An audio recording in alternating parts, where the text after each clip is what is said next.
You're here because you want to master reaction kinetics with a University of Cambridge graduate. Let's begin. Hi, I'm Brendan, and I've been helping students like you achieve their mastery over chemistry over the past 8 years, and I hope that you can learn something from me today. Before we begin, be sure to go into the link below so that you can download a free copy of my notes and use it to follow through our lesson today. Reaction kinetics in chemistry involve the rate of reaction. But it's important to first define what is the rate of reactions. Rate of reaction is just a change in the concentration of a reactant or product per unit time, right? And we also must know that for a reaction to occur, our reactants must have an effective collision with each other. What is an effective collision? An effective collision means the reactants must have a minimum energy, which is the activation energy, okay? And the reactants must collide actually in the correct orientation.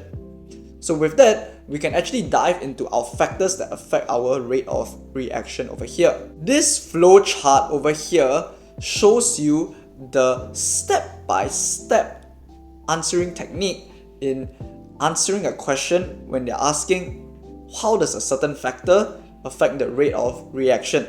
Altogether, there are 5 factors that you have to pay attention to: temperature, concentration, pressure, catalyst, and surface area. Temperature will actually increase the average kinetic energy of your particles, and this will actually increase the number and fraction of reactants with energy greater or equal to activation energy. Again, you put the fraction here when there's a hashtag sign over here. Right? After this will actually increase the frequency of effective collisions between the reactants and will increase the rate. And when your rate increases, generally your graph will become steeper and will stop earlier as well. If your concentration is affected and your concentration increases, this actually increases the number of moles of reactants per unit volume, which will also increase the number of reactants with energy greater or equal to activation energy, and thus increasing frequency of effective collisions and increasing the rate. If your pressure increases, take note, pressure is mainly for gases, right? So if your pressure increases, then it's similar to concentration. You increase the number of reactants per unit volume, which will increase the number of reactants with energy greater than activation energy, and therefore this will increase the frequency of effective collisions between your reactants and rate increases. Your catalyst, right, will provide an alternative pathway with lower activation energy. So this will increase the number and fraction of particles with energy greater or equal to activation energy, increasing frequency of effective collisions, and therefore increasing rate. Lastly, your surface area. Surface area, okay, will make it such that your powdered solid reactants, right, have a higher keyword surface area to volume ratio. And this will actually doesn't really help to increase the energy levels. In general, they just increase the frequency of effective collisions. Okay, but this will still increase the rate of reaction. So here's an example question. How does an increase in temperature change the rate of reaction? So how you answer this is you will just follow the flow chart. Okay, if you memorize this flow chart, right, you can just reference it in your mind. Okay, this is the temperature question, so you reference the temperature section, which is over here.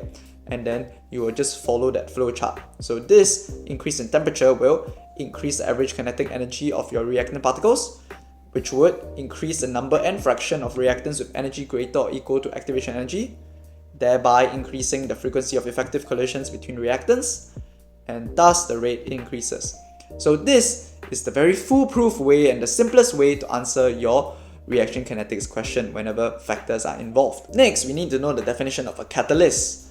So we already roughly talked about it just now, but in greater detail, catalysts are molecules that increase the rate of reaction by providing an alternative reaction pathway with lower activation energy.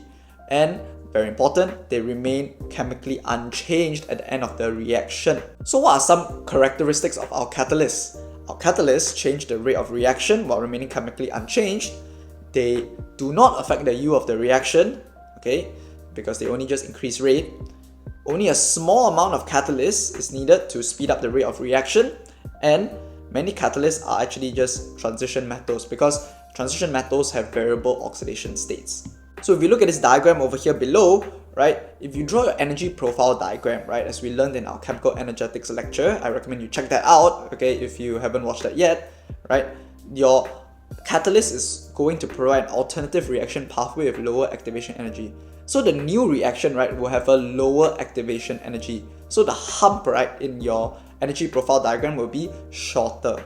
Okay, but this doesn't change the energy level of your reactant and your product. So everything else will stay the same. Part about knowing catalysts is also to know about these things called enzymes. Enzymes are biological catalysts in the human body that actually speed up the rate of reaction in your own body or in general living organisms, right? So some of the characteristics are, right, they are highly specific, right, because each enzyme has a unique 3D structure. So that's kind of linked to it being very highly selective, right? So each enzyme can only bind to very particular reactants, right? It doesn't just bind to anything and help any reaction. And of course, they are catalysts, so they're able to lower the activation energy of the reaction.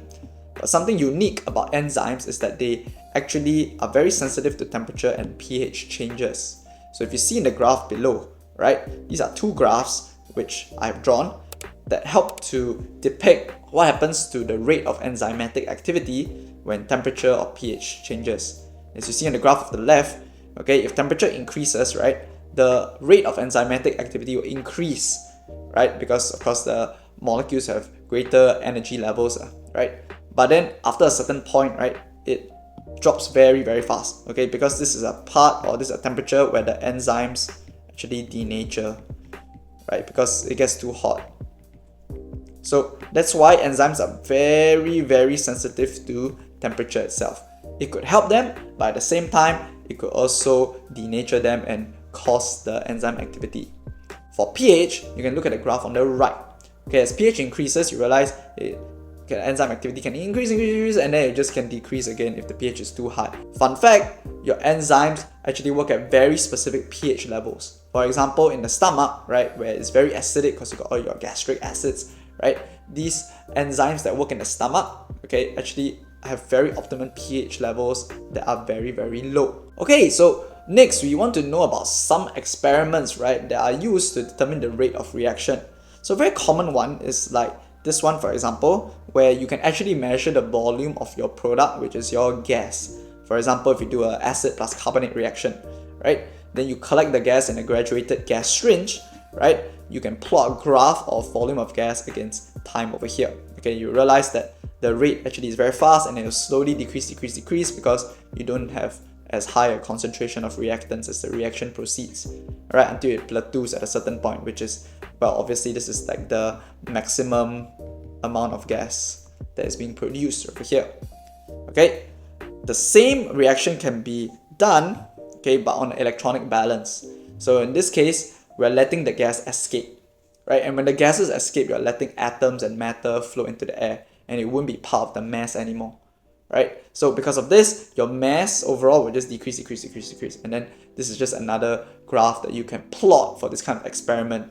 The rate of reaction can be determined in these two graphs, okay, using the gradient, right? So you can use the gradient, like this one, for example, to find the rate of the reaction at any time. Now, it's very common for reaction kinetics, right, to give you questions that ask you to interpret different graphs, okay, for the different rate of reactions, or in some cases, they ask you to draw a whole new graph depending on the factors that they provide. And you have to draw a graph accurately that depict the correct rate of reaction.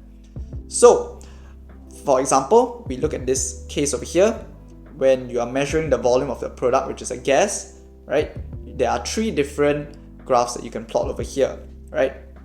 Let's say you have this 1 mole per dm cube at 25 degrees Celsius, right? And then you have 1 mole per dm cube at 60 degrees Celsius, and then you have this 0.5 mole per dm cube at 25 degrees Celsius. So how do I interpret these kind of graphs? So if you look below, right, there's two things you need to take note when you're interpreting graphs for reaction kinetics. The first is the gradient. The gradient represents the rate of reaction. So if you are changing factors that could affect the rate of reaction, you need to pay attention to the gradient. Next is the plateau point. Always ask yourself, what is the maximum amount of product that can be produced? Okay, now if a factor changes this maximum amount of product, you need to pay attention to the plateau point. Usually a change in concentration or volume or mass of your reactants, right, will affect this maximum amount of product that can be produced. To calculate this specifically, you need to use your mole concept. So if you haven't checked out the mole concept video, I recommend you go and check out that lecture. It's very important when it comes to chemical calculations. Okay, so with those in mind, right, when we interpret this graph, it makes a lot of sense, right? Let's take this as the baseline over here. So let's take 1 mole per dm cube hydrochloric acid reacting with 1 mole per dm cube sodium carbonate, for example, right, at 25 degrees Celsius. If you increase the temperature, right, you're going to increase the rate for sure, right? So the gradient is steeper, as you can see over here, right? It is steeper for sure. But the plateau point is going to be the same because you never change any concentrations. The maximum amount of gas produced would be the same. Versus, let's say you change the concentration, right? You halve the concentration to 0.5 mole per dm cube of hydrochloric acid, right? And you keep the temperature the same. The gradient is going to be less steep, okay, because you are decreasing concentration. So as you can see, the gradient is evidently gentler than the baseline.